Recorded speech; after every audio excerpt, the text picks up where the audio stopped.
Hi, my name's Tim Wilson. I'm here to talk to you today about Ectomorph custom bass guitars, and in particular this Ecto Venus, which was a custom built bass that both Rob Stammers and I put together.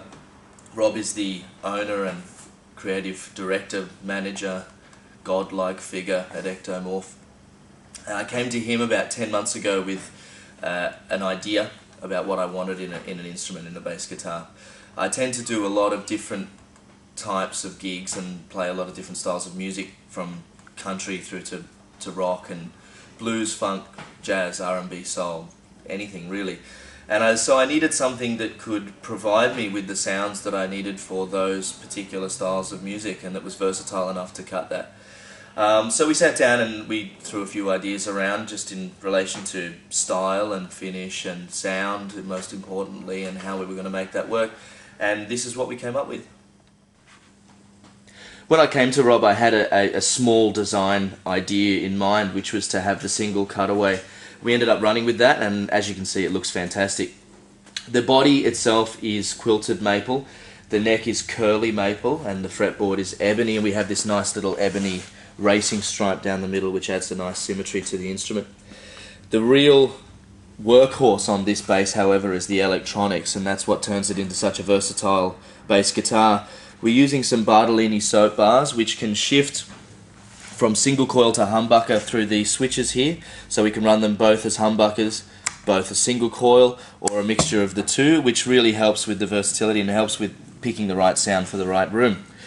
We also have, for those discerning Spinal Tap fans, knobs that go to 11. Now this volume knob is a push-pull system, so when it's in, it's running as an active preamp, and then when we pull it out, we're in passive. We also have a 3-band EQ, treble, mids, and bass. And the mid pot, sorry, is also a push-pull system. When we pull it out, it just adds a wider band of mids.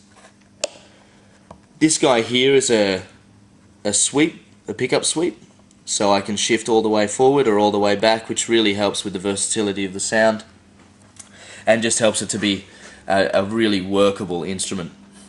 There's a couple of very cool personal features on this guitar that Rob threw in for me. The first of which is this bass clef here on the top horn.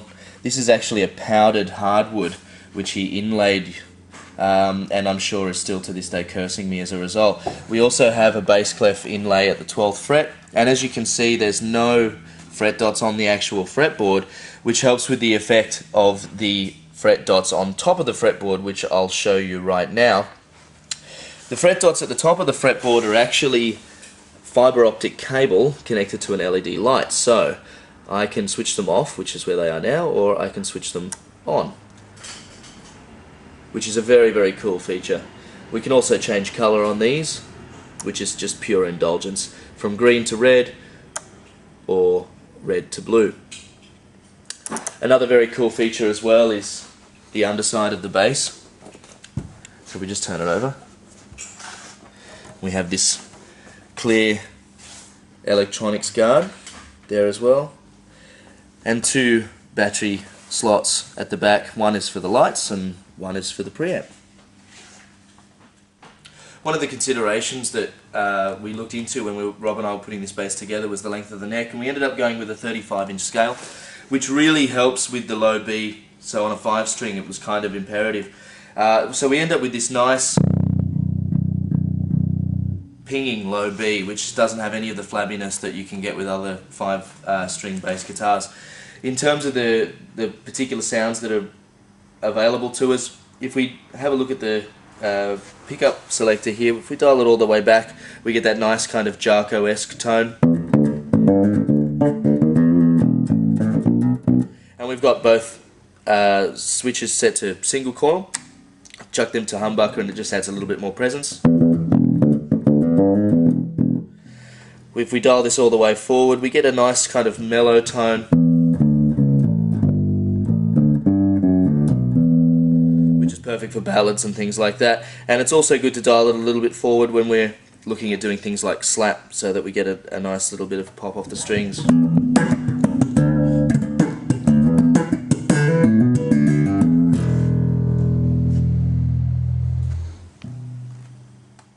I'm Tim Wilson, and thanks for checking out this video on my new Ectomorph custom bass guitar. Hopefully I'll see you soon.